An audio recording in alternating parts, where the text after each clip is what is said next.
We all know the medieval Arthurian myths, the great king ruling wisely over his kingdom from Camelot, supported by his round table of brave knights. They seek for the Holy Grail, they fight evil and right wrongs throughout the kingdom. It's a legend that's been engaged with by English kings since the 13th century, and by the 14th it was providing a model for their kingship. But what you may not know about is the clash of cultures that occurred in the 12th century that led to the making, the breaking, and then the redefining of Arthur's story. The Celtic and Norman worlds would clash head-on in a bitter struggle for supremacy and survival, and one king of England would be forced to kill King Arthur once and for all.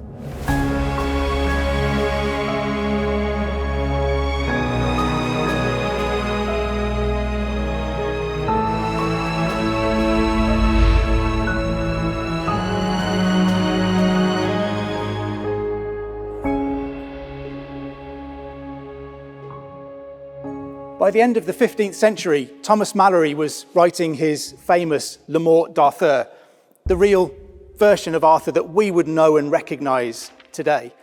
But Malory is building on earlier work by Chrétien de Troyes at the end of the 12th century, who compiles several stories of Arthur. And even Chrétien is adding to the work of Geoffrey of Monmouth earlier in the century, who wrote probably the first version of Arthur that we would recognise as the story of the great king and his round table of knights. Geoffrey of Monmouth finishes his History of the Kings of Britain in 1138, and this is the first time we see what we might recognise as the story of Arthur emerging. He's the son of Uther Pendragon. He's advised by a wizard named Merlin. And Arthur goes on to conquer all of Britain, adding Iceland to it before he turns his attention to the continent, conquers Denmark, Norway and Gaul, bringing him into conflict with the Roman Empire. But Arthur is dragged back home by problems with Mordred, and he's mortally wounded in battle, taken to the Isle of Avalon for treatment. And here Geoffrey leaves his story with a tantalising theory that Arthur just might still be alive. Discover the past with exclusive medieval documentaries and ad-free podcasts presented by world-renowned historians from History Hit. Watch them on your smart TV or on the go with your mobile device. Download the app now to explore everything from our series on medieval pleasures to the notorious Knights Templar, the Princes in the Tower and the Battle of Hastings. Immerse yourself in the captivating stories of this remarkable era by signing up via the link in the description. Sure, Geoffrey may have made up large chunks of his work. William of Newburgh said that Geoffrey's book was a flight of fancy based on his inordinate love of lying. Ouch. But Geoffrey was pulling together myths and stories and legends that had been around for centuries. And some of the places and people that Geoffrey mentions can be traced back through Welsh mythology to the 6th century or earlier. In some stories, he's an undefeatable warrior.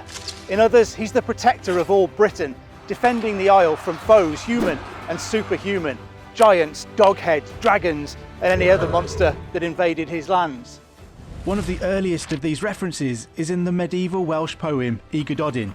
In stanza 99, the poet praises a warrior, saying, "He fed black ravens on the rampart of a fortress, though he was no Arthur." But what Geoffrey did is pull all of those together into the first account that we would recognise as the story of King Arthur. King Arthur continues to inspire fascination and debate to this day. Was he a real person? Some Celtic warlord, or some Roman remnant left in the aftermath of the Empire's evacuation of England?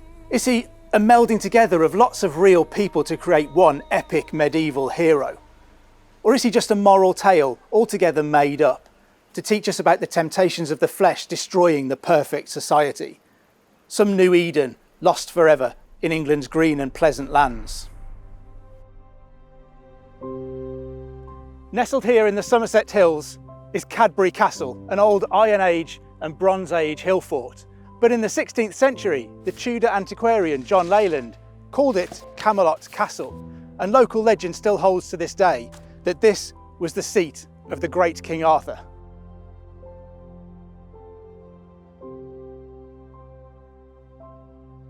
There's no evidence that this was really King Arthur's Camelot. Lots of places lay claim to that title.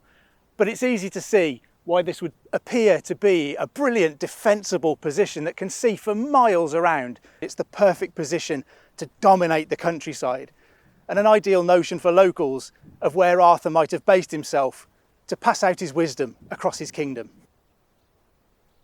There are innumerable local myths about Camelot Castle, Cadbury Castle. My personal favourite is that if you were to come here on Midsummer's Eve, the whole hill would turn as clear as glass, and inside you'd be able to see Arthur sat with his knights of the Round Table. But for many people, Arthur wasn't just a myth. He was a real figure who might rise again, and this hope undermined the rule of any living monarch. For one great king, the figure of Arthur and the hope his promised return gave to rebels became a problem that was proving impossible to solve.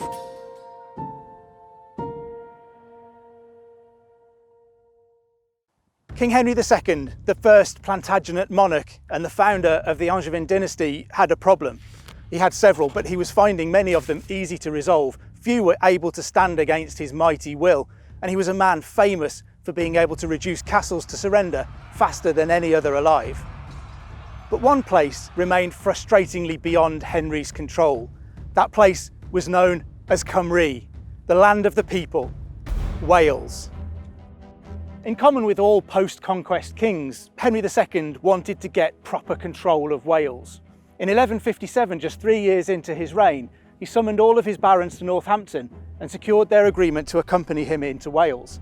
Henry's target was Owain, the Prince of Gwynedd in North Wales, and his plan was to replace Owain with his disgruntled little brother Cadwallader, and so have a pliant prince on one of the thrones of Wales. Henry mustered his army at Chester, and they followed the estuary of the River Dee into Gwynedd. But unfamiliar with the terrain, Henry made his first mistake when he rushed his army into enemy territory. They were ambushed by the Welsh at Flint, and Henry's army was pummeled, decimated and scattered. Henry of Essex, the king's standard bearer, suddenly appeared, but his master was nowhere to be seen. Terror ran through the army that the king must be dead. Henry of Essex threw down the royal standard and fled for his life, and many followed him. But some waited long enough to see the king emerge, breathless but unscathed, and sending out orders for his army to rally around him again.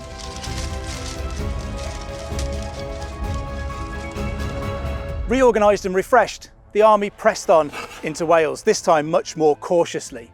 Henry ordered a fleet of ships to shadow them along the north coast of Wales, ready to resupply the army whenever they needed it. Owain realised that the King of England wasn't going to just go away this time, and so he and other local rulers came to make their peace with Henry. Henry had found a challenge in Wales, but adjusted his tactics and won something like a victory. But if he thought that was the last of his problems from that quarter, Henry really hadn't paid attention to his history. In 1163, Prince Rhys in Deheubarth began to cause trouble in mid-Wales. Henry marched in with an army, and this time he managed to capture Prince Rhys. Bringing him back to the royal palace of Woodstock in England, Henry summoned all of the other princes of Wales, as well as the King of Scots, and demanded that they do him formal homage. Henry was determined to place the tacit acceptance that he was the most powerful ruler in the British Isles onto a much more formal footing. He wanted them to recognise him as their overlord. In the king's presence, in the king's palace, the Welsh princes had little choice but to agree. But as soon as they were allowed to return home, they did what they did best. They rebelled again.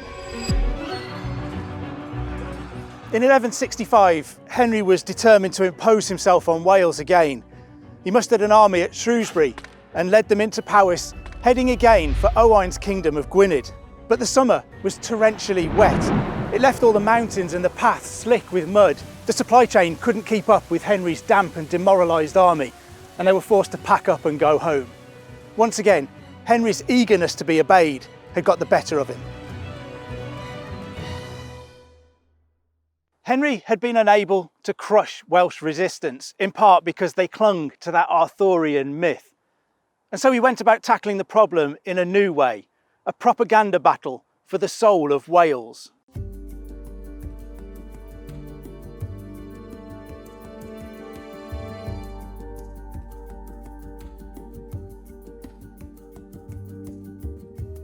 The remains of the 14th century St Michael's Church still dominate the top of Glastonbury Tor to this day. Remembered as the Isle of Avalon, once surrounded by water, it's always been closely linked to the legends of King Arthur and still draws tourists to imbibe not only of the beautiful views, but of those legends of the great King Arthur. The part of the Arthurian legend that really bothered Henry II was Geoffrey of Monmouth's ending. Geoffrey has Arthur mortally wounded at the Battle of Camlan in Cornwall and brought to the Isle of Avalon, believed by contemporaries to be Glastonbury Tor, sticking out from the surrounding marshland here.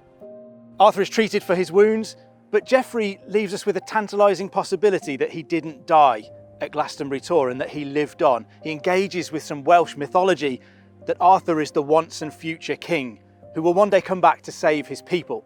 The problem for any man sitting on the throne is that a once and future king becomes a threat, a challenge to his authority.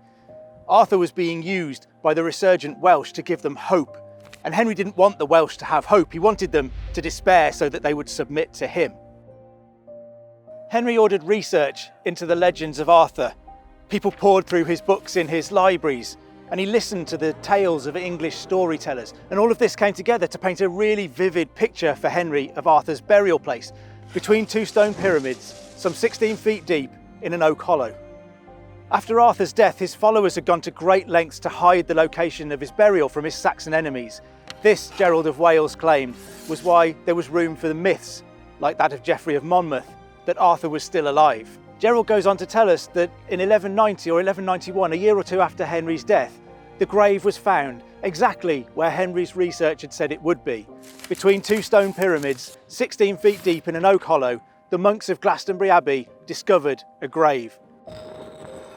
The grave was covered by a large stone that appeared plain. When they lifted it, the monks found a large lead cross. When they removed the cross, they found an inscription on the stone underneath. It read, "Here lies entombed King Arthur with Guinevere, his second wife, on the Isle of Avalon."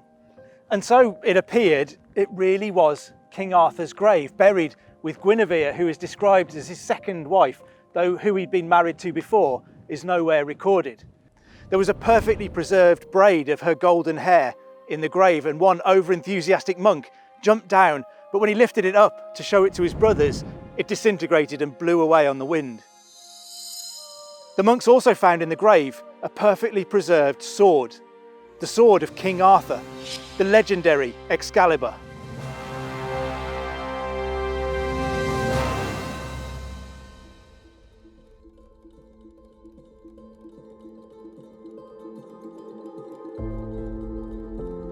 The monks, who had sweated away digging 16 feet in the ground to find Arthur's remains, embraced the discovery. The grave was said to be here on the south side of the Lady Chapel, and it became a magnet for pilgrims almost immediately.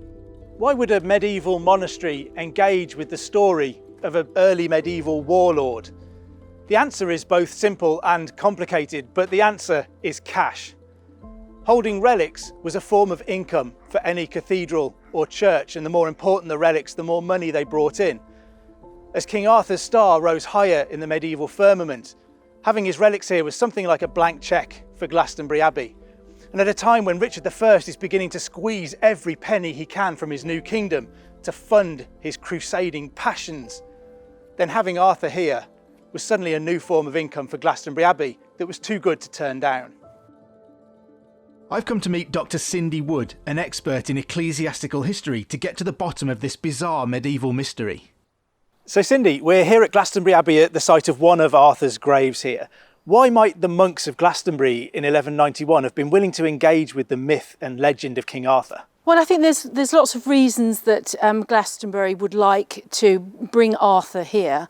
One is the Great Fire of 1184, when the whole church burnt down. And they relied very heavily on Henry II for funds to rebuild the church. They needed the royal patronage. So in 1191, having miraculously found the remains of Arthur and Guinevere, it suited the king to be seen to be part of this reburial of this ancient, important, even at that point, chivalric king, and it suited the abbey to raise their profile, because at that point they're in great rivalry with actually Canterbury Cathedral, and this is the premier church in the west at that point. And in the 11th century, by 1191, there had already been two publications in the medieval sense of books about Arthur. So he's the very current and hip-happening event in this period, which Glastonbury can claim as their own. We know that in 1278 Arthur's remains are moved to this site. Does this mark a change in Arthur's reputation? Well, in 1278, this church that we're standing in today was finished. It had taken them 100 years because in 1191 the remains were built in the Lady Chapel at the west, because this is still a ruin after the fire. So it's a symbol of Arthur's significance that he's placed in this most religiously significant place. But I do think you need to look at the context for these kings. I don't think you can ever divorce the story of Arthur from how the medieval kings used him. Here we have in 1278 is the year after Edward has returned from the crusade in the Holy Land. He's taken up his throne and he's using Arthur to bolster his position as well. So he's also been a piece of propaganda for everybody? I think so, absolutely, yes.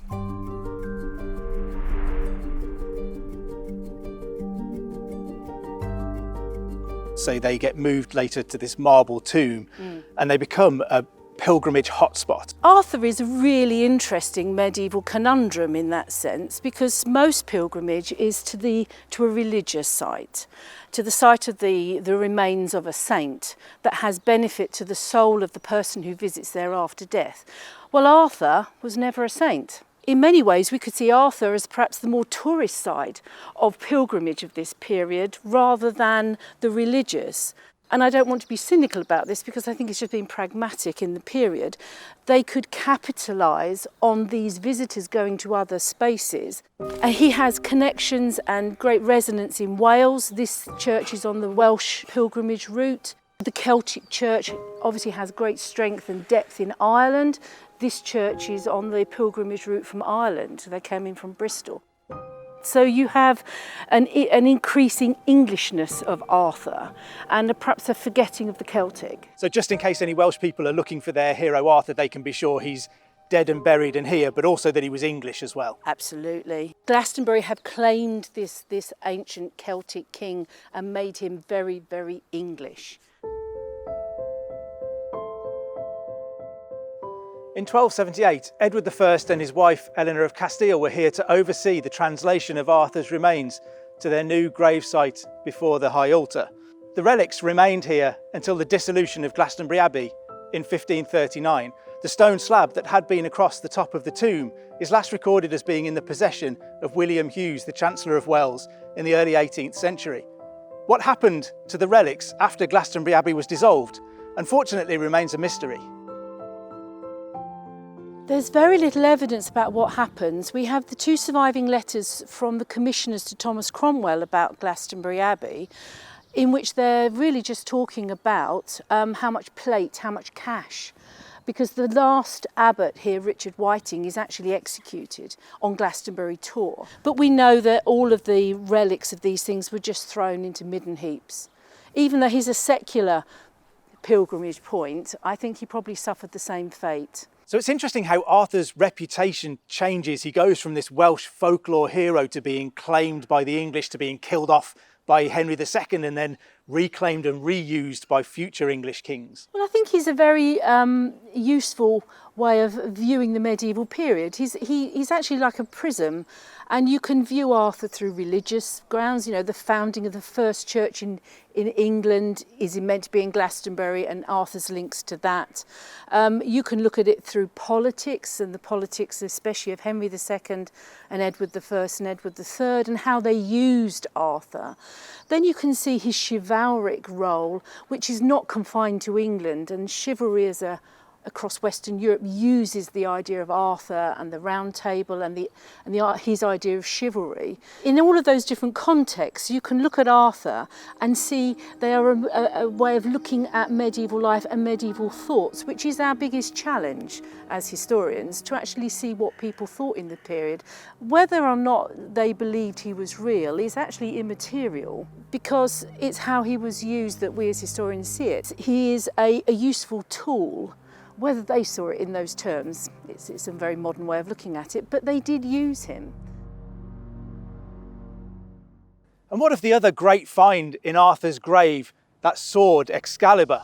We know that Richard I takes possession of it and that he takes it with him when he goes on crusade to the Holy Land, but the sword never reached Jerusalem. En route, Richard stopped at Sicily and found that his sister Joan was a prisoner of the new king Tancred there. As part of the negotiations to secure her release, Richard gave away Excalibur. Why would he do this? Why would he part with such a potent symbol of power and authority? Perhaps, like his father, Richard was keen to denigrate the memory of Arthur, to remove him from the Welsh consciousness, to prove that he meant nothing. There is another possible explanation.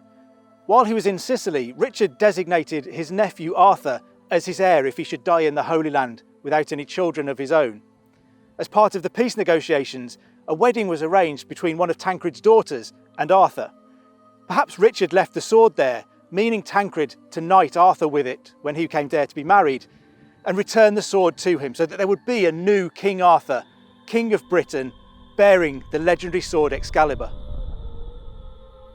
Richard felt able to engage with a new myth of Arthur as a great English king. What became of Excalibur remains a frustrating mystery. Tancred's daughter never married Arthur, and Arthur would never become King of England. And so there would be no new King Arthur bearing Excalibur, at least not for 300 years or so, when King Henry VII, the first of the Tudor monarchs, engaged with his own Welsh heritage and the new Arthurian mythology, and named his own first son Arthur, a brand new King Arthur to bring hope to a country that had been through a civil war. But unfortunately, Arthur Tudor would die at the age of 15 and would never be king.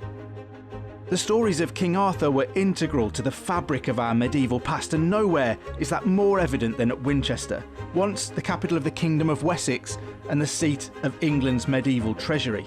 I've come to the Great Hall to meet Dr. Catherine Weikert, a senior lecturer in early medieval European history at the University of Winchester. We're going to come face to face with the most famous surviving object of the Arthurian legends, Edward I's magnificent Round Table. Catherine, what can you tell us about this fantastic painted round table hanging here in Winchester Hall? Isn't it an amazing thing just to start off with? I mean, the first thing you notice is simply how big it is. It's absolutely monumental. And it's a really unique survival from the medieval world. We don't have tables of this size that really survive to us.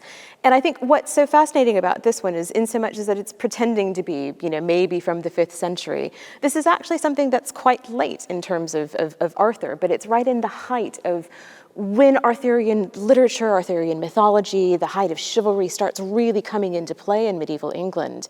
So this is probably here from about the turn of the 14th century, when Edward I had a magnificent tournament just outside of Winchester, celebrating the forthcoming nuptials of one of his sons and 2 of his daughters all at the same time.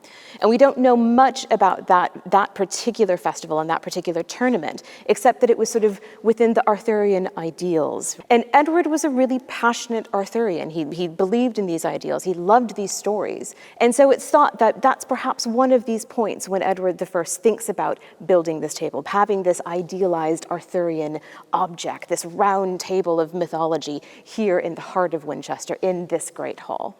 And how does Winchester become so closely associated with the Arthurian myths? Geoffrey of Monmouth talks about Winchester a lot by calling it an ancient capital in essence. And Winchester was never in any sense a capital of early England. It was a major city, but it wasn't a central, it wasn't a capital as we think of it today. Geoffrey of Monmouth's history is sort of notoriously unreliable, mythological. He claimed that he had a source written in the ancient Brittonic language, by which he means Welsh, actually. And we don't have that source. We don't know if he's working from something.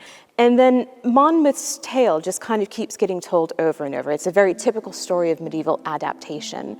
The Norman French historian Wace takes Geoffrey of Monmouth's Latin history and translates it and adds to it and flourishes it into a French prose, a poem, essentially, in Norman French. And this is about the middle of the 12th century. And then by the end of the 12th century, you have Layman in England taking Wace, re-embellishing it and putting it back into English verse, into English poetry. So you've got this story being batted around within about a century. So it starts becoming a really popular tale, but we don't necessarily have that Winchester connection yet. And that actually starts coming slightly later with Chrétien de Troyes. So his very famous works on Arthur places an Arthurian court here at Winchester. That's the first start of that association. We then have stories like Arthur having his tournament, calling a tournament. So even though his main city is not Winchester, in this particular tale, he calls the tournament to be held outside of Winchester, which is what Edward I emulates in 1290. So that association just really picks up and just really kind of keeps going. And it's these high medieval English kings that are really kind of going with this Winchester connection as well. And what's really funny about it too is that by the time you hit Edward III, and he forms the Order of the Garter, this really important chivalric ideal of a brotherhood of knights in essence. And he's very specifically drawing on Arthurian legend on this, but he's trying to place it in Windsor. He was born at Windsor, not a coincidence. And by this time too, you've got the idea of Arthur at Windsor as well. But you've got this honkin' huge table here in Winchester. It is a feat of monumental proportions to move this thing around. The hall is getting rebuilt at about the same time. So this ceiling that we see above us, part of this is from that decoration. So you have these wonderful bosses up there. If you look at them closely, you see basically a rose in the center and then rays coming out of it, which is often thought to be the rose and sun, essentially, which is very, kingly kind of symbol. But there's also medieval iconography that represents winds as rays, such as that. So either wavy or pointed, as we see above us.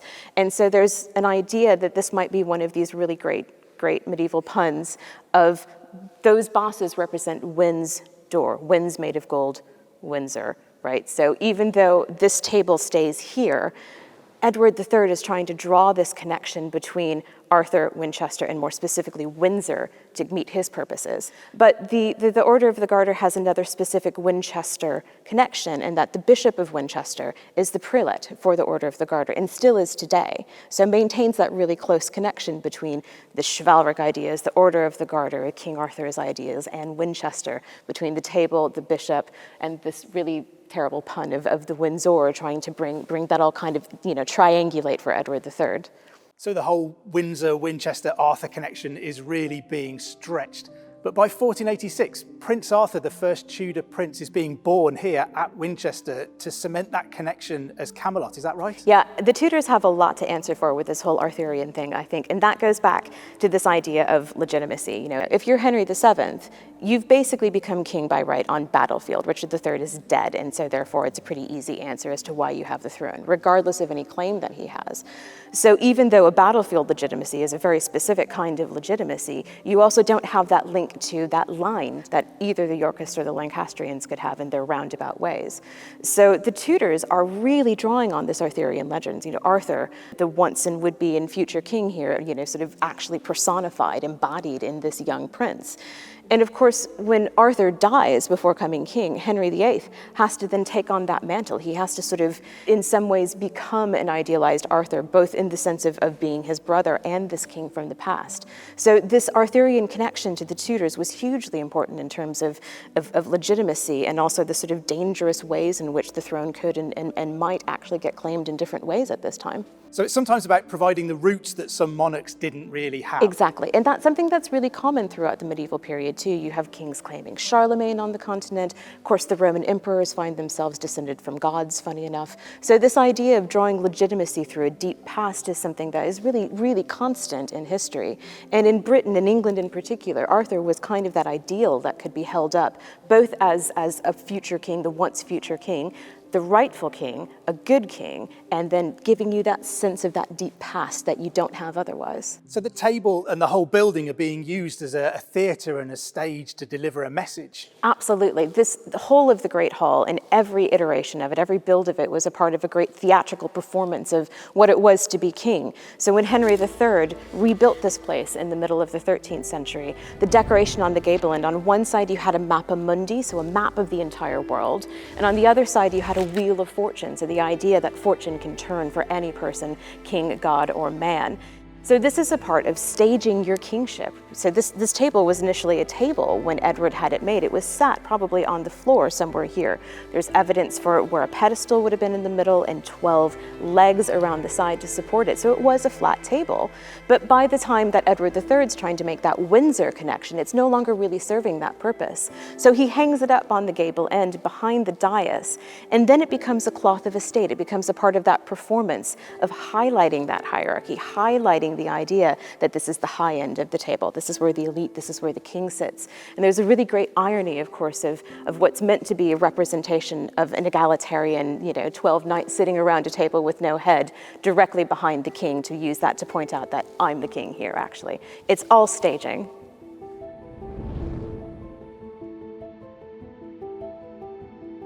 Throughout the rest of history, Arthur has been embraced by England as a national hero, the once and future king, the great monarch who led chivalrous knights on holy deeds.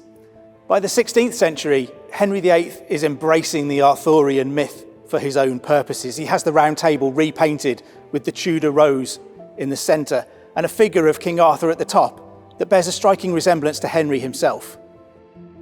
The Victorians held him up as the ideal of English medieval knighthood, and Camelot became something that slipped out of time. It became a late medieval palace in an early medieval world. When Winchester Hall was refurbished in the 1870s, the Victorians gave us these fantastic stained glass windows, and they really speak to a lingering interest in heraldry and chivalry and those heroic kings. We see Edward III, the king who led England in the 100 Years' War. Beneath him is his son, Edward, the famous Black Prince. And next to Edward III is Henry V, the great victor of Agincourt. And these colourful depictions really speak to an Arthurian medieval fascination with heraldry and chivalry and trumpeting achievements. A little further along we can see the coat of arms of Arthur, Prince of Wales, the boy who was born here at Winchester to be a new King Arthur born at Camelot. And next to him we can see Edward IV, the man who would have his own genealogy roll crafted to include King Arthur as one of his own ancestors. This is a man who was really embracing the Arthurian myth, bringing him into the family, into the fold, and attaching English kings to Arthur.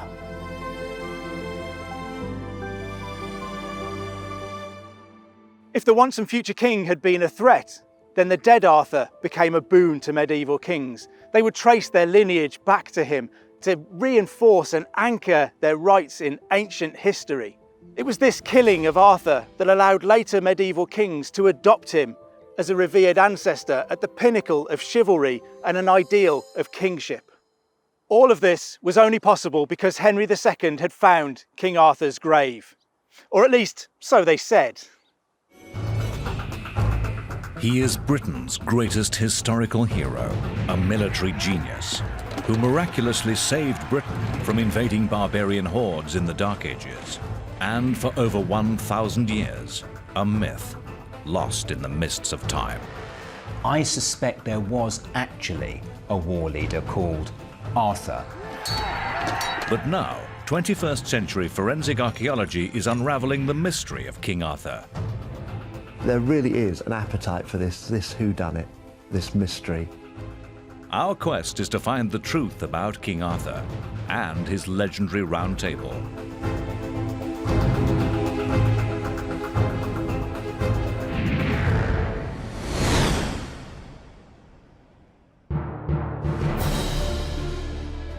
The story of King Arthur and his knights of the Round Table is one of our most enduring legends. But exactly who was this mythic superhero? And did he ever really exist? I think if you're going to try and solve the mystery of Arthur, there are a few fundamental questions that you have to find answers to. One of which is to the time. When did these things happen? The next thing is going to be place. And finally, what was he doing? He's portrayed as a war leader, a person leading the kings of the Britons in wars against the Saxons. If we can find in the right times and the right places no evidence of warfare between the Britons and the Saxons, then the whole edifice of what kind of a person King Arthur was comes collapsing down. Now, a new investigation has pulled together a crack team of specialists from different fields, Arthurian experts, forensic archaeologists, military historians, and CGI animators, who are uncovering a trail of faint clues obscured by time, fresh pieces in the puzzle of King Arthur. Evidence of brutal civil war, death, and destruction. And the discovery of an intriguing and unique military base, the formidable fortress of a powerful Dark Age warlord, which survived as a ruin for over 700 years.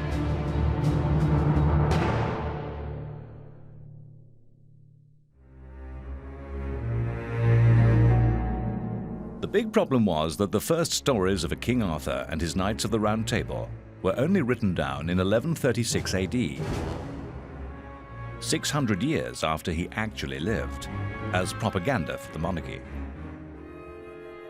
The stories quickly became popular and acquired mythical status down the centuries. I think that Arthur is a cipher in which each age puts its own interests. There's hardly been a generation where people haven't told the stories of King Arthur. Arthurian expert Christopher Gidlow has been researching King Arthur for over 20 years. He believes one man is responsible for the legend. Well, I'm pretty sure that King Arthur would have remained a really obscure Welsh ruler that only real specialists would ever have read about until a writer called Geoffrey Monmouth got hold of the legends in the early 12th century and represented them for his own time. And it's from that point that the stories of King Arthur and the Knights of the Round Table really take off. So through the 11th and 12th centuries, he becomes the bestseller. The medieval legend of Arthur and his Knights of the Round Table was further embroidered in another bestseller by Sir Thomas Malory in 1470, called Le Mort d'Arthur, The Death of Arthur, which effectively sealed Arthur's fame. But the big question was, when did the real Arthur exist?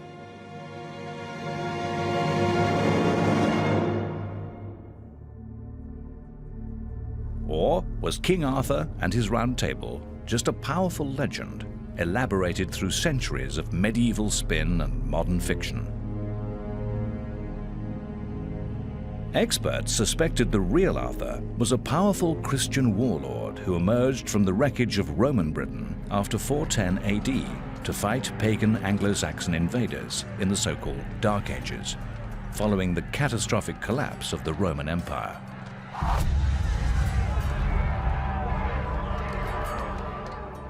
If there's a historical context for Arthur which we can talk about or imagine with some confidence based on the evidence, I think probably the context is something like this: a world divided between different warlords, a world that is very competitive, where increasingly warlords are having to group themselves together into larger units, so the wars take on a bigger and bigger scale, and I suspect develop an ethnic dimension with British Celts on one side, possibly Christian, possibly rather Romanized in their style, confronting pagan, Germanic Anglo-Saxons on the other. The real Arthur was a British hero forged in these fires of destruction and war. With the legions gone, some British warlords foolishly followed the Roman practice of hiring aggressive Germanic mercenaries, the Saxons, to protect what was left of Roman civilization.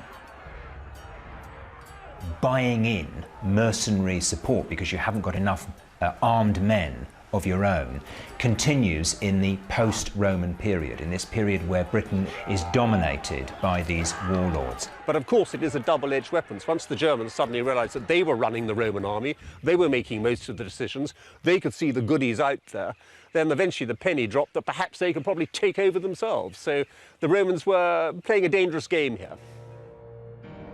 Contemporary accounts say these Germanic Saxon mercenaries got greedy and snatched territory from weakened Britons in a land ravaged by plague and civil war. All the legends spoke of a man called Arthur who led a war of resistance against these predatory pagans. But can the team finally provide an answer to the mystery of King Arthur and his Round Table?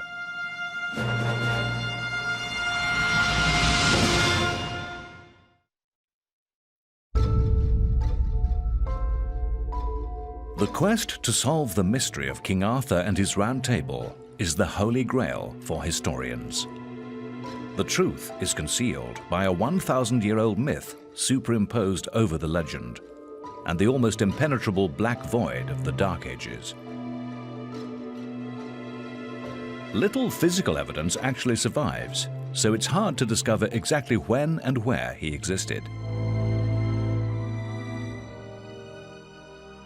There aren't any definitive monuments with Arthur's name on, there are no coins with Arthur's name on, there are no documents demonstrably coming from his court. So in that huge vacuum lies absolute uncertainty. Ancient manuscripts from the Dark Ages offer a few tantalizing clues.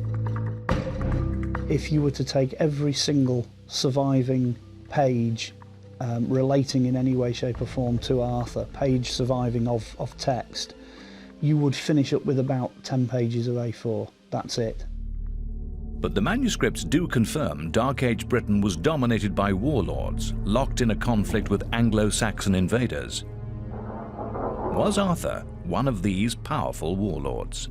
Generally speaking, with legends like the legend of Arthur, there is a kernel of truth somewhere. And since you had lots of these warlords, almost certainly in 5th century AD Britain, Destruction of Britain, written by a highly educated monk named Gildas the Wise, who records the chaos of post-Roman Britain. Gildas condemns British leaders as tyrants and fools who fought each other and opened the floodgates for a Saxon invasion. Eventually, he says, the British resistance destroyed the Saxons at the Battle of Baden Hill. My view is that Gildas is a reliable writer. Now, he doesn't specifically say who leads the Britons at the Siege of Baden Hill, but later generations were unanimous that it was King Arthur who'd led that attack, that it was King Arthur who was the figure who united the Britons, or at least was the preeminent military figure on whom the Britons relied. There still are questions, but the basic framework that he gives is being more and more supported by what's being found by archaeologists on the ground. Modern archaeology is helping experts to find out when the real King Arthur existed. The best clues lie in the catastrophic collapse of Roman Britain in 410 AD.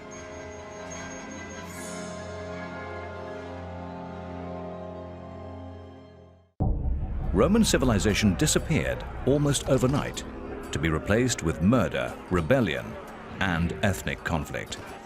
The barbarians were at the gates of the empire, and the forces of chaos descended over the land. I mean, this is really Armageddon. This is the end of the known world.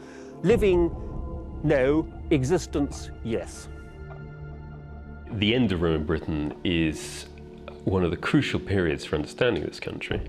I mean, it used, of course, to be thought that the Anglo-Saxons themselves were responsible for the end of Roman Britain. But now we understand that there is some kind of, there is some kind of gap between the two, basically. Understanding that period is crucial, but it's extremely hard. And this massive defence work going right the way around the town is built 150 years before the end of Roman Britain. But how could Roman civilization so dramatically disappear from Britain? And how did it pave the way for King Arthur? The end of Roman Britain in AD 410 looks like this catastrophic collapse of civilization, but actually it's the end of a long process of decline. And you can actually see the way in which increasingly in the late empire they're investing massive resources in the militarization of the empire, in defense works, in order to protect this increasingly beleaguered empire. Just 40 years earlier, Britain was pushed to the brink of disaster when a conspiracy of barbarians, Saxon raiders, Irish pirates and Picts from Scotland attacked in 367 AD. Order was restored by reinforcements from the Roman Empire, but the writing was already on the wall. Further afield, fierce tribes, masses of warrior Huns from the east, forced a wave of Germanic barbarians over Rome's overstretched frontiers, into the empire and towards Britain. The barbarian threat seems to massively increase. They become far more active. There seem to be many more of them. The pressure is much greater. It's almost constant. The crunch came in 410 AD. Rome itself was sacked. The Roman legions were quickly withdrawn to save Rome, leaving Britain exposed and vulnerable to Saxon attacks.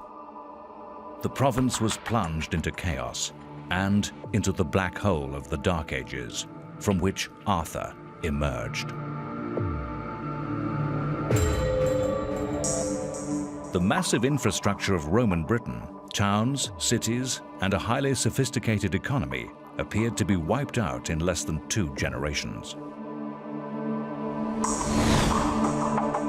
What is interesting is the speed with which the Roman archaeological evidence just disappears when we get to a certain level on a dig. So that by the first 25 years or so of the 5th century AD, Roman civilization in that sense has completely disappeared from the archaeological record. But intriguing archaeological clues shed light on what happened when the Roman legions left. Huge hordes of coins buried in times of trouble. The coin hoards do indicate that something really major is happening in this country. Because, you know, this is a staggering statistic. No less than 80% of known Roman silver coin hoards, where the latest coin dates between 388 and 410, come from Britain. Now that indicates that something really major is happening in this country. The coin hoards match Gildas's graphic account of destruction and confirm the end was apocalyptic. Britain's enemies had returned, and she was under attack on all sides. Around Britain, forensic archaeology is starting to back up this theory. At Silchester in southern England, experts are investigating what happened to this Roman town in the Dark Ages. So, Mike, am I correct in thinking that as the Dark Ages start, this is really a little enclave of Roman civilization still flickering away with a sea of barbarism swelling up around? I mean, there are signs of difficulty. I mean, for example, not so long ago they recovered a hoard of jewellery which had been deposited probably around about the critical year of 410. Silver coins, gold rings, put in a pouch or something and buried just outside the walls. And then there's the enigma of the skulls from just outside the North Gate. Just skulls, just as if they'd rolled off a spike, if you like, off the gate. And the radiocarbon date puts them fairly and squarely in the 5th century. Right. So, you know, what was all that about? And was that an enemy from the north trying to take the town? The new precision techniques of forensic archaeology are revealing minute evidence about King Arthur's Britain, often missed before. You've got to expose a large area and you've got to dig and record very sensitively, very carefully to pick up these traces. So when we look with these new approaches, these new excavation techniques, we find the evidence. We know that there is occupation on these Roman sites round about 400 and into the 5th century, into the age of Arthur, if you like. But it's very, very different from the sort of thing that was going on in the heyday of the empire. When apocalypse came, some cities survived, but a series of shocking discoveries elsewhere support a picture of violence. Archaeologists are finding bodies in suspicious circumstances, corpses lying exposed in streets, a whole family butchered and buried in a temple complex, a spate of villa fires with hidden murder victims. Ordinary British people and their way of life were under attack from a faceless enemy. The Roman Empire, you strip it down to its essence. It's not about peace and civilization and justice and order. It's a system of robbery with violence.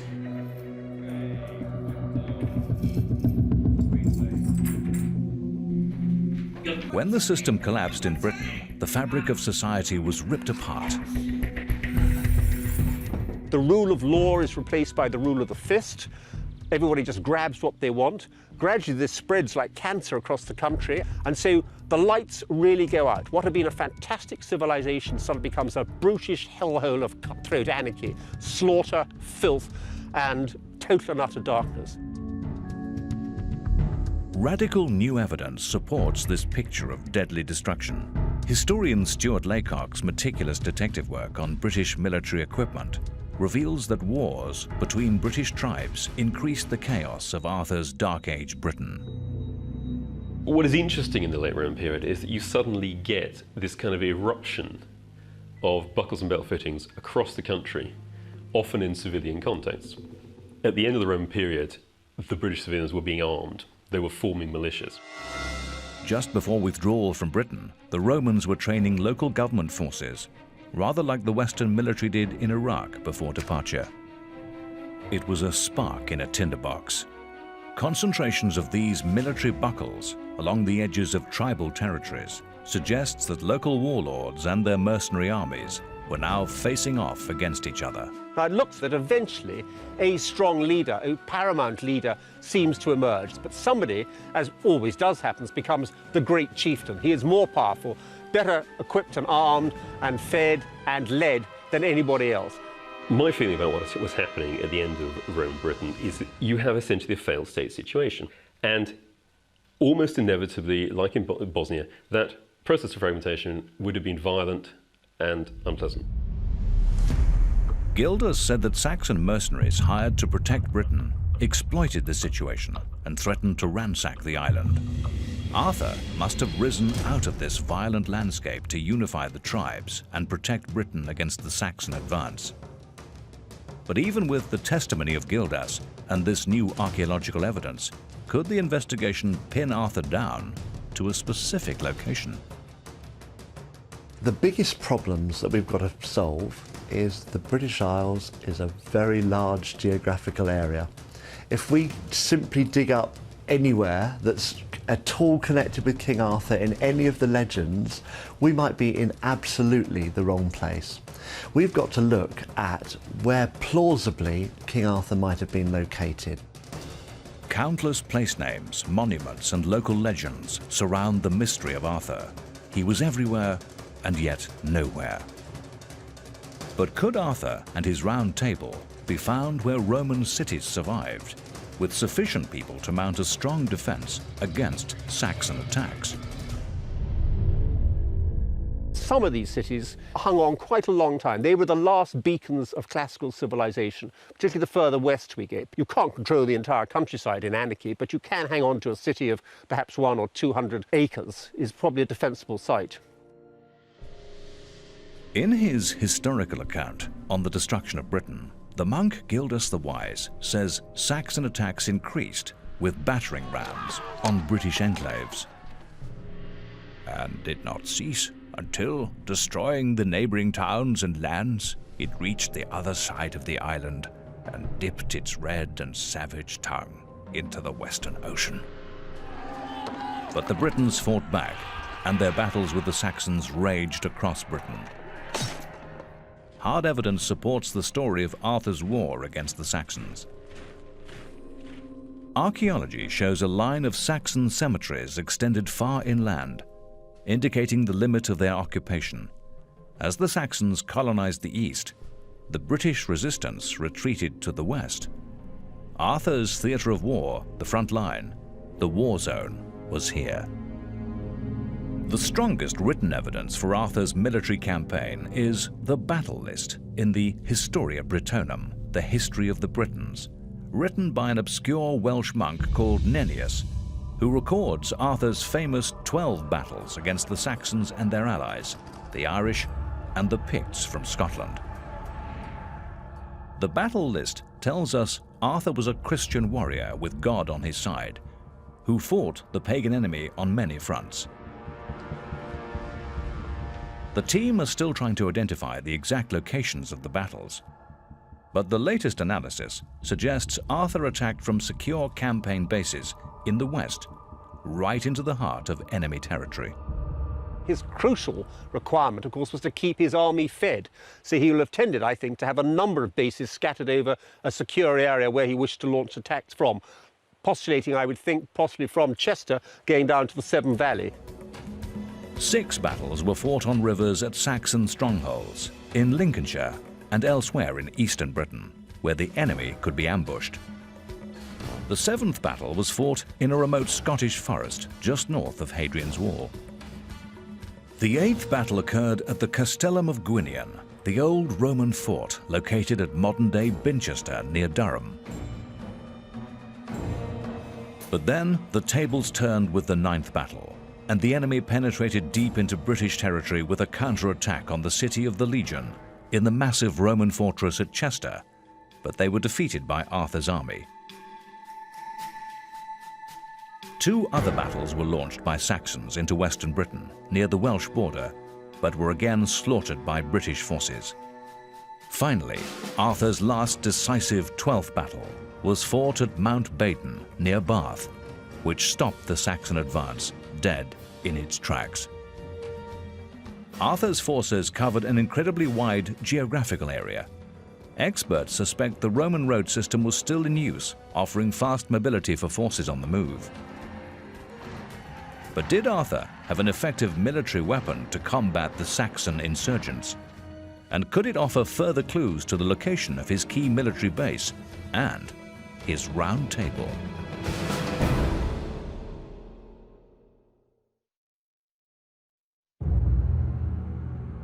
To fight a successful war of resistance against the Saxon mercenaries, Arthur needed an effective mobile force based in Western Britain.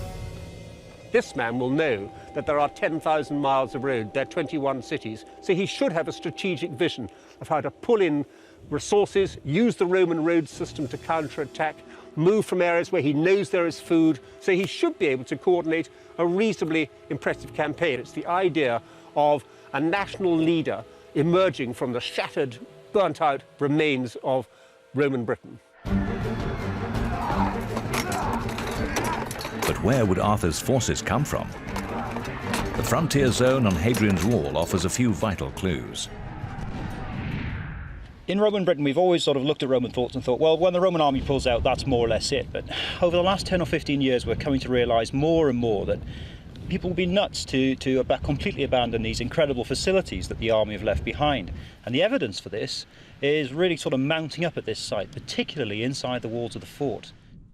The Roman fort of Vindolanda was built to guard the frontier system, but it remains strategically important in the Dark Ages. Well, at Vindolanda, in the 5th and 6th centuries, you've got a warrior warband placed into the fort. The old fort remains there. They're doing a job. They're specifically placed here by whoever's in charge of the area to effectively keep out the Scots and the Picts from north of Hadrian's Wall. The same picture emerges at Burd Oswald, another surviving Roman fort, further west along Hadrian's Wall. Burd Oswald is a key site, but the important thing to emphasise is no one's told them it's the Dark Ages and the lights have been switched out. They still think they're Roman, they still think they're behaving in a Roman manner. The large Roman legions had long since evolved into smaller frontier forces and special elite units that still carried the Roman standard and could mount effective resistance. Arthur was a supreme military leader using these new Roman techniques. A Christian commander fighting the pagan hordes who saw the sense in combining forces against a common enemy. Armies are very, very small in this period. An army of a few hundred would have been a big army in 5th century AD Britain. So perhaps the Arthur of myth is a British war leader who succeeded in welding together 2 or 3 or 4 separate communities, building a really big striking force of perhaps 1,000 men with which he can successfully knock back the Anglo-Saxon advance.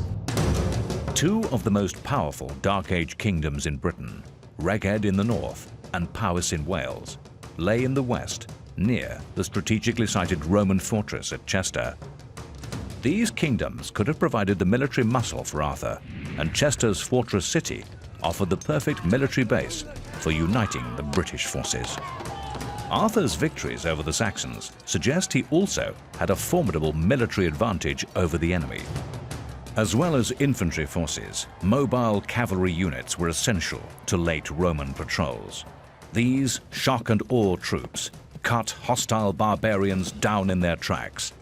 Arthur undoubtedly inherited this lethal weapon. The elite troops will have been the cavalry. These would have been not only his eyes and ears to tell him where the Saxons or wherever it was, where they were moving and where they were likely to plunder, but also would have acted as a pretty fast counter-reaction force. And I think this Arthur will have had a first-class cavalry force. One of their main cavalry tactics would have been with this, and you can see with these saddles I can lean out to really quite good angles. I haven't got any stirrups. Stirrup hasn't been invented, but these horns allow me to lean right over and get somebody. That whole Arthurian legend fits in with this. Those were the people who were out on scouting duty.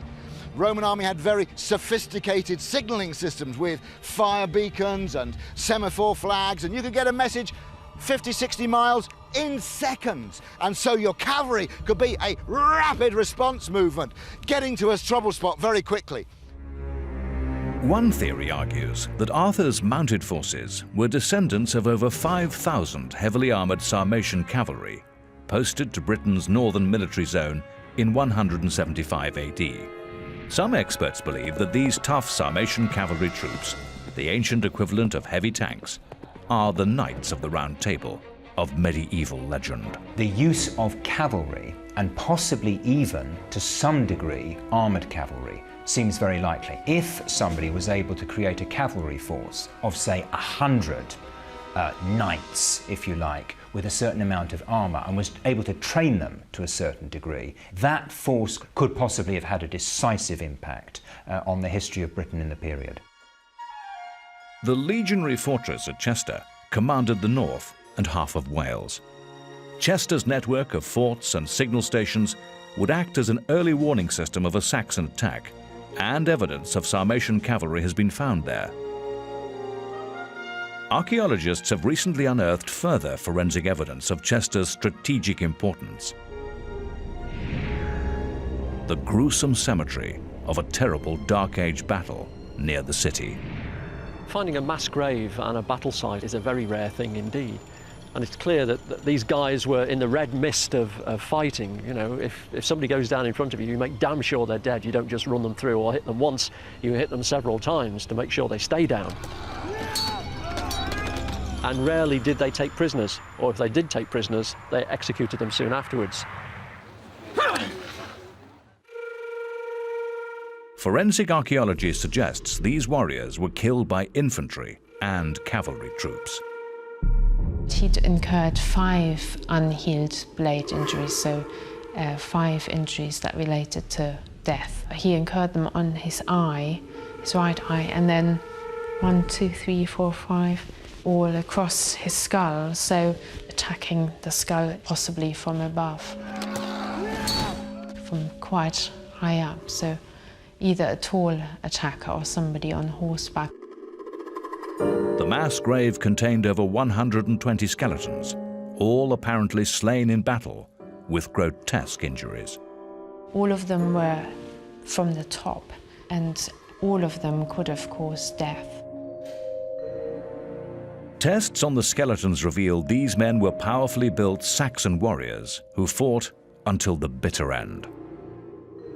I find it quite impressive that clearly this man, who had already sustained previous battle injuries, had the guts to go back into another battle, to have gone through something like that, and to be able to face that again is unimaginable, really. Arthur's killing fields are notoriously difficult to identify, but the giant Roman legionary fortress at Chester, the city of the Legion, sitting at the center of the main north-south Roman road, does fit the criteria for Arthur's location. But experts suspected Arthur's main military base would have one other advantage: Christianity.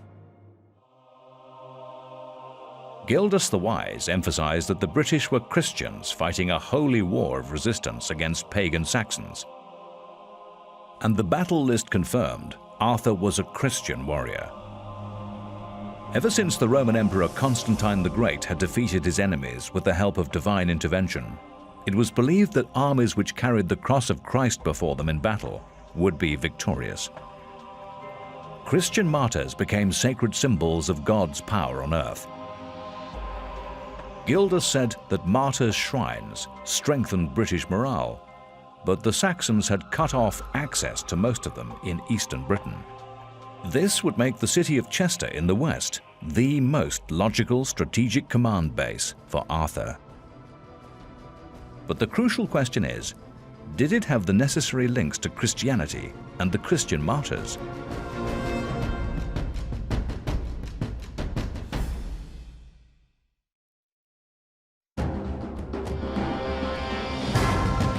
Ancient sources tell us Arthur was a Christian warrior who fought one of his epic battles against the Anglo-Saxons at the City of the Legion. The massive Roman fortress city of Chester is the strongest contender for this title and the best location for his strategic command base. Because Arthur's seen as a military leader, you need to see sites with some kind of military significance. And to my mind, if we're to get anywhere close to answering the questions, we've got to look at those places. In the Roman period, Chester was the largest fortress city in Britain, with special military status. Formidable defences were matched by an excellent strategic location. A massive quay wall also defended the city against river and sea attack. At over 60 acres, the fortress was 20% bigger than the standard Roman design. If you try and think about what a fortification this Arthur would have used, well, if he was to go and use an old Roman military, legionary fortress, for example, we're talking about a site of about 50 acres, which is fairly large to defend on a permanent sort of basis. So would there have been any other buildings around? Well, the answer is yes, there would have been a lot of other buildings that could possibly have been used, but one particularly stands out, and that is the Roman amphitheatre. Stone-built, normally earth-packed, and the central area, what used to be called the arena after the Latin word for sand, could be used to accommodate people if you changed it. In other words, a change of use from amphitheatre to fortress. Roman experts were intrigued by Chester's amphitheatre. In one of the most sophisticated excavations in Britain, the archaeology team hoped to unravel what happened to it in the Dark Ages.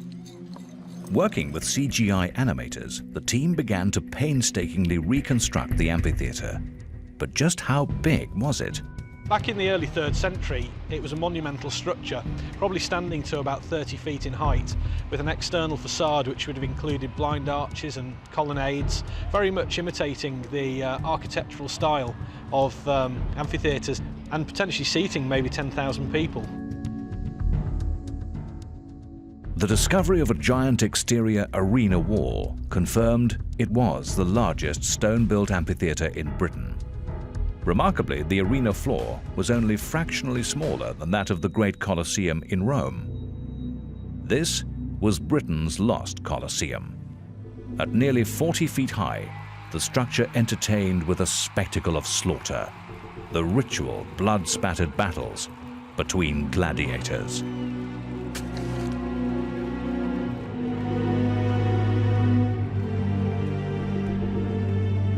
And a circus sideshow of beast hunts, executions of condemned criminals, and religious dissidents such as Christians. But what happened to it in the Dark Ages?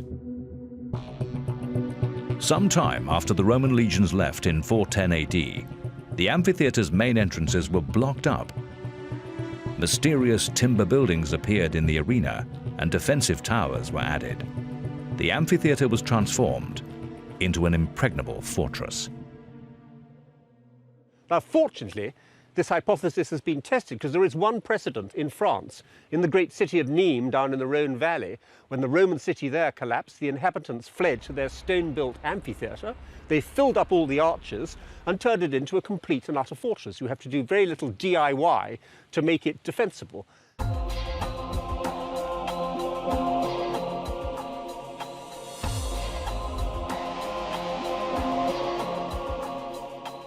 The amphitheatre has become a fortress at the beginning of the Middle Age and maybe the end of the Antiquity.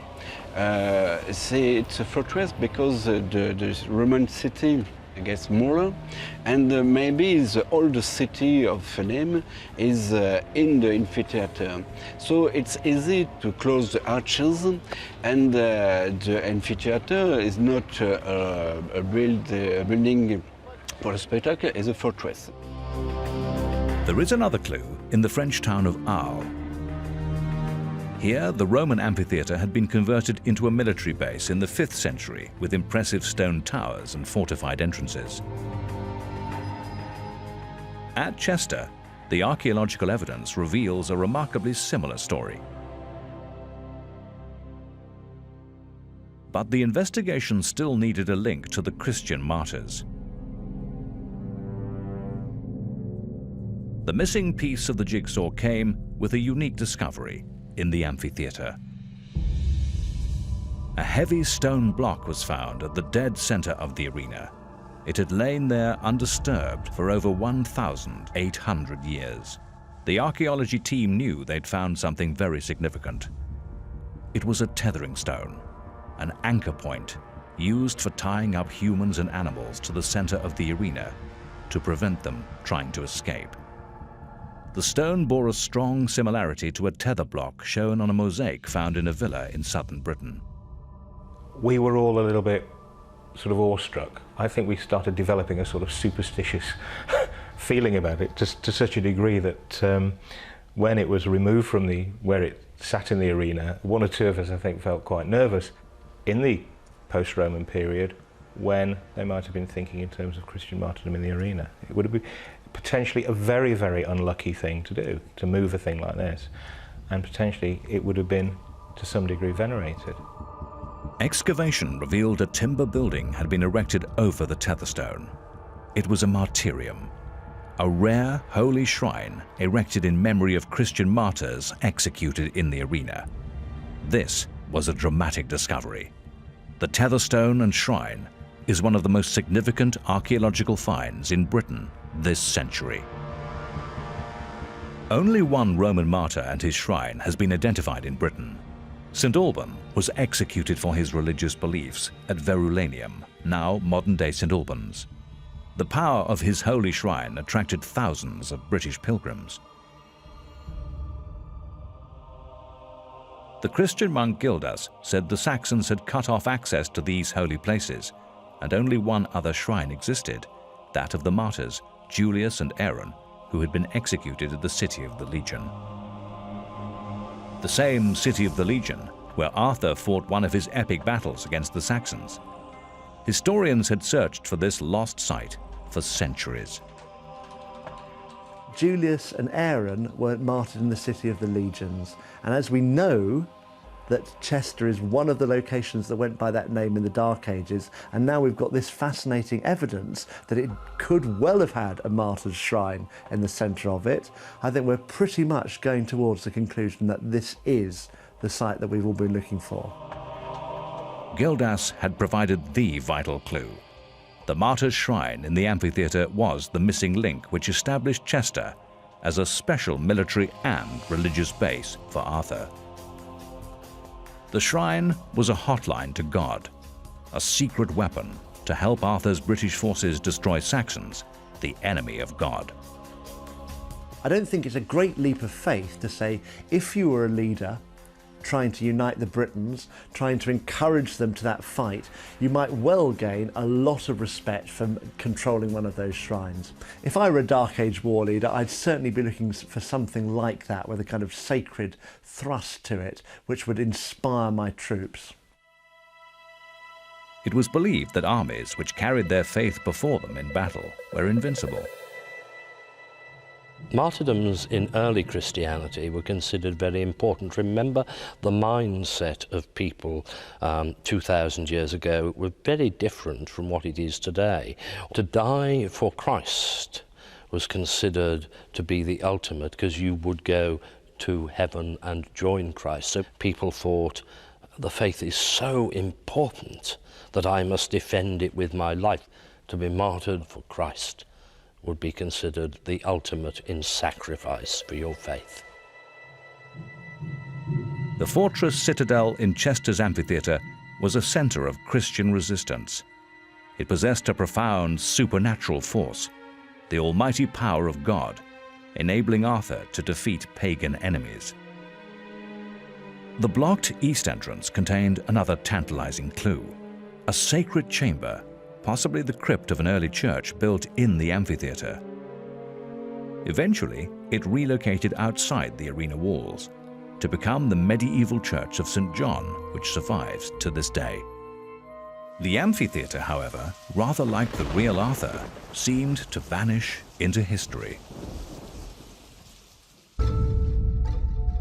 Arthur had disappeared, but one aspect of his legend remained a mystery. Early medieval writers, such as Geoffrey of Monmouth, connected King Arthur with impressive Roman monuments surviving in Britain. The team wondered whether the legendary Round Table was actually based on an iconic Roman building, such as an amphitheatre. It's a very intriguing hypothesis that the Round Table, the item that appears in the medieval legends, is actually based on a remembrance of a big iconic structure like a Roman amphitheatre, for example, that actually existed back in the time of the historical Arthur, back in the 5th or 6th centuries. Medieval authors like Geoffrey of Monmouth and Was had developed the idea of King Arthur's court and his knights of the Round Table. The Anglo-French writer Was was the first to mention the Round Table, but it's a medieval priest called Layman who elaborates the scale of the structure.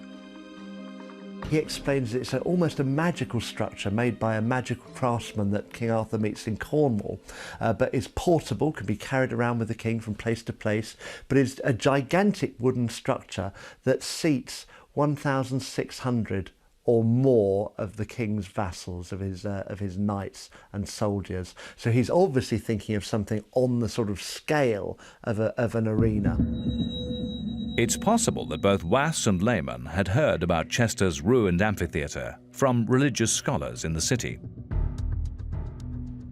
Remarkably, the telltale curving outline of a road skirting the amphitheatre is also shown on early maps of the city, so people clearly knew about it in medieval times.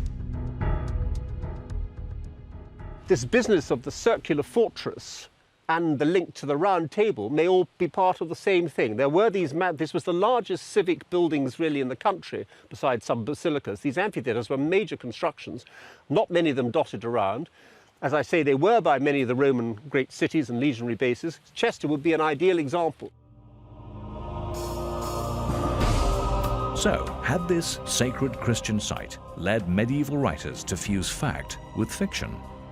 If Chester's lost Colosseum was Arthur's fortress, did it actually inspire medieval writers to reinvent it as the mythical structure of Arthurian legend, the Round Table? The best secrets are often those which hide in plain view. If you start looking in the right place, the resources of forensic archaeology have the possibility of shedding light on those dark ages. That when you have tangible evidence in your hands, when you have before your eyes actual buildings that were used at that time, that we're going somewhere towards eventually finding an answer.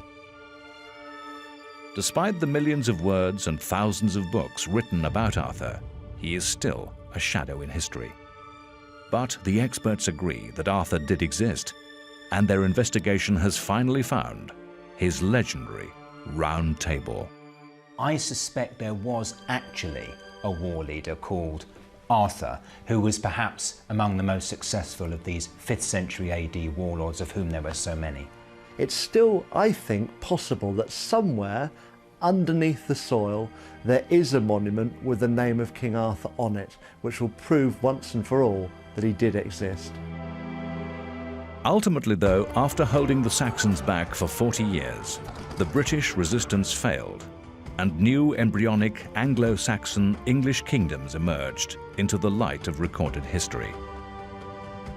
But one thing is certain: Arthur, the iconic hero of Britain, warlord, military genius, leader of battles, or king, and his actions in life echo in eternity.